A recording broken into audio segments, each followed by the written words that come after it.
Yo, what is going on, you guys? BashtianYgo here, and today I'm coming at you with my Sky Striker deck profile for July 2025, leading into August 2025. So with the new upcoming Justice Hunter set coming out here shortly, guys, I know there's a lot of hype around it, but I want to take a quick break and just focus on Sky Striker. I didn't give it any love when the new support first came out, so I really just want to make sure I highlight it real quick. This deck is really good, and the fact that it can now operate as a going first deck is insane. Just the amount of versatility this deck has, it has increased immensely with just 2 cards, especially this one. This card is absolutely ridiculous and is a mandatory at least 2 of. I consider playing 3 of it. Same thing with the new spell card Lemnis Gate. I want to consider playing more of the card because it's just so broken, but realistically more of the Lemnis Gate might be a bit of a break. More of the 0 though, playing at 3 might be a potential option. We'll see where it gets from there, but I just want to go ahead and show you guys what this deck can really do. If you guys have not read Sky Striker A0, this card is absolutely just ridiculous, right guys? So let's see if we can go ahead and read it together. You can only special summon Sky Striker A0 once per turn, cannot be used as a link material, which is fine. If this card is special summon, you can add 1 Sky Striker spell from your deck or graveyard to your hand, which is automatically really good. It's getting the additional, it has the Kagari effect or a Shizuku effect, but it does it on summon, so it's really good. So I absolutely love that. Search your engage right off the bat, and you can go ahead and get started from there. You can go ahead and special summon back the Ray and the Rose, and do additional link plays from there, get additional names in the graveyard, which then feeds the Lemnis Gate, which I love. So aside from being able to search, in quick effect, tribute this card, special summon 1 Sky Striker Ray and 1 Sky Striker Rose from your deck and or graveyard, and then destroy 1 card on the field. So you're normally going to want to go, if you don't get to her right off the bat, you can go Shizuku, search Linkage effect, send, special summon out the 0 for free, which is really good. So that's just something broken that the deck can do. But let's go ahead and get into the actual deck. So I've been playing 3 Sky Striker, Ace Ray, 1 Rose. Rose is now mandatory, of course, so got a player. I did main deck 1 copy of Surgical Striker Hamp. And the only reason I did is because I thought that maybe most people were going to be on Luna Lines or something at the locals. I don't know, just something to help me get over any type of big beefy guy, just in case, right? So I contribute over. Actually did come up in 2 of my matches, so I'm not sad I played this, but it is what it's kind of like. If you don't want to play it, that's fine, you know? There's plenty of spells in Yu-Gi-Oh you can play. And my only main deck, what's it called, Hand Trap, was Draw and Lockbird. I just feel like when it comes to hand traps, you really want something that's going to be high impact, especially when a deck that primarily prefers to have spells. And I think it's still the right call. I mean, I didn't have any Ashes in my deck, any Fuas in my deck, Imperm, nothing like that. I really just played straight spells after that. So this was really all I needed. It came up when it needed to.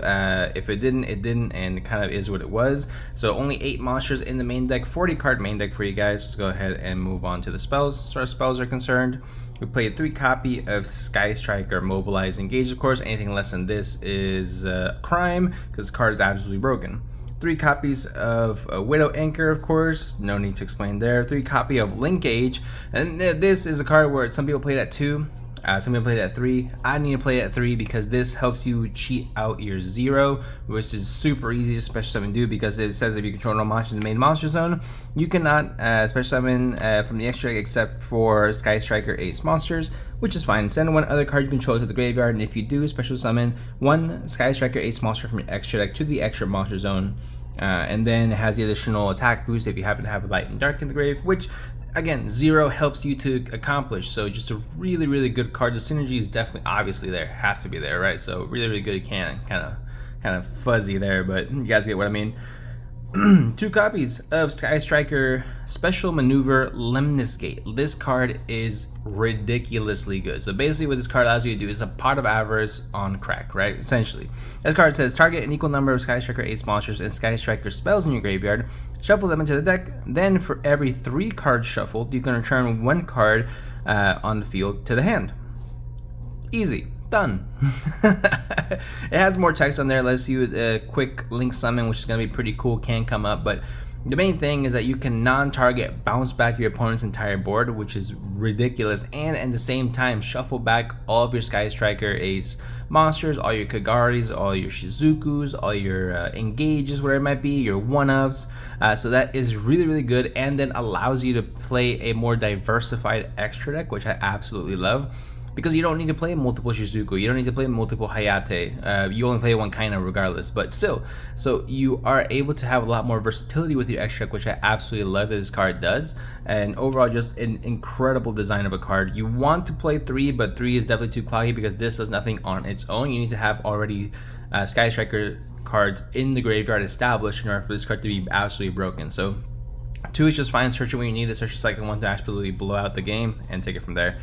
I played 2 copies of Sky Striker Airspace Area 0. I thought 2, it just made sense to me. 3 is a bit cloggy, 2 is just right. Just being able to search through your deck, mill through it, and get to as many spells as you can. Just power through is really, really good, so why not? 1 copy of Hornet Drones, 1 copy of Afterburn, 1 Eagle Booster, 1 Shark Cannon, and 1 multi-roll for your Sky Striker Ace names, so Sky Striker spells. So Eagle Booster and Afterburn are the only 2 cards that I would say are cuttable if you're preferring to go first. But going second, Afterburn is absolutely broken. Eagle Booster can still come up here and there. So this is the only cards I would say, you know, maybe potentially. Shark Cannon is one that I traditionally do like to play at more than 1. But I mean, as far as the deck is concerned, I think that just 1 is absolutely fine for the current meta. Again, with Lemnis Gate being able to shuffle it back, you really don't need that many multiple. It's just that Widow Anchor is absolutely broken, so you have to play multiple. Obviously, engage is engage. So that's going to be it for the Sky Striker spells. For the other spells, we played 3 copies of Forbidden Droplet, self-explanatory. 2 thrusts with 1 talent, again, self-explanatory, I personally think.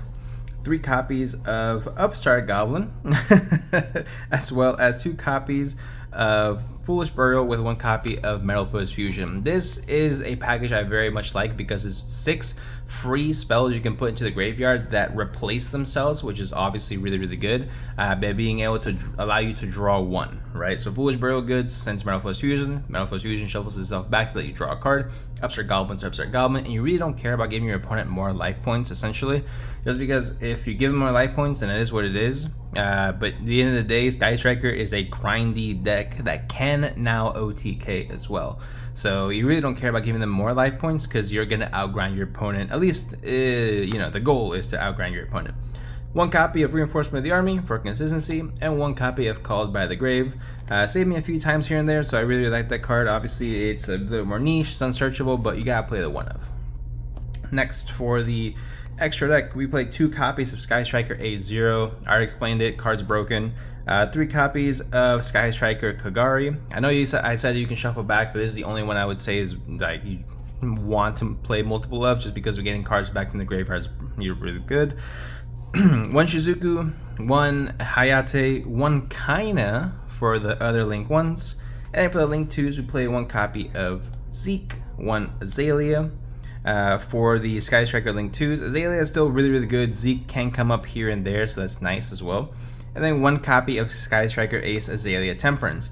This card I did not make a single time, mainly because my opponent's cards at the time were unaffected by monster effects. But if they were not, I would have potentially made this and then, you know, steal my opponent's monster, which is really, really good. It can come up. It's a card that you want to have a little bit more versatility on, and at the end of the day, it's just another name for a Sky Striker Ace. So why not, right? That's going to be it for the Sky Striker Ace Link monsters. And then for the non-Sky Striker extra deck, we play 1 SP Little Knight, 1 Celine, Queen of Master Magicians, because he needs a spellcaster, and Drone Lockbird is a spellcaster, 1 Access Code, and 1 Baguska, which Baguska actually won me a game the other day, so really good. And then for the side deck, guys, I played 3 Artifact Lancia, self-explanatory. We still got Malice in the format. We got 2 Lightning Storm and 1 Feather Duster. You never know with trap decks. Also, just spells in the graveyard, helps board breaking, helps concentrate what you're trying to break with Sky Striker stuff if you're going second. So really, really nice to have these in rotation. I played 3 copy of Salesman. Salesman is really good. It's a spell card. I mean, we already know Salesman is good in the format. I don't know how good it'll be into K9 format, K9 Vanquish format, or Yummy format, but I think Salesman's still going to be really, really good. At least for now, especially in Sky Striker, just it being a spell is really, really good. So we have that. For the other cards, we have 3 copies of Daruma Destructive Karma Cannon, and then 3 copies of Evenly Matched, because they're still currently currently Justice Hunters has not come out yet. No real big like Omni Negate, nothing wild. You're not summoning double Arclight yet. It's coming. But Evenly Matched is just such a blowout card against a lot of decks, and it's such a free card because there's not many decks that are playing Spell Trap Negates or Omni Negates. And Daruma Dharma Cannon is just really good just to level the playing field.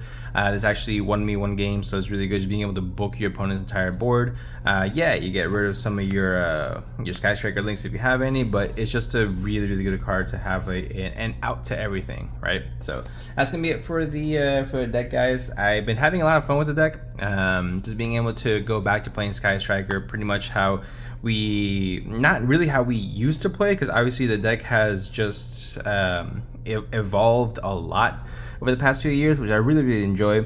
I think Sky Striker A0 is an absolutely broken card, definitely worth exploring a little bit more here, maybe in some combination decks. Maybe Sky Striker Trickstar might be the thing again, probably not, but it's gonna be nice seeing the Sky Striker, seeing a little bit more representation here in the near future. But let me know what you guys think in the comment section down below. What do you guys think of Sky Striker? Is this a Copium deck? Is this a waifu deck? If it is, I don't know about that, but let me know what you guys think in the comment section down below. Is Sky Striker competitive? I think that's literally up for debate, but with the new decks again coming in, Justice Hunters and Raizio Mitsu still being a deck, and Malice deck, it might need a little bit of time to settle in before we can call this a tier 1 deck. But let me know what you guys think again in the comment section down below, and I'll see y'all in the next one.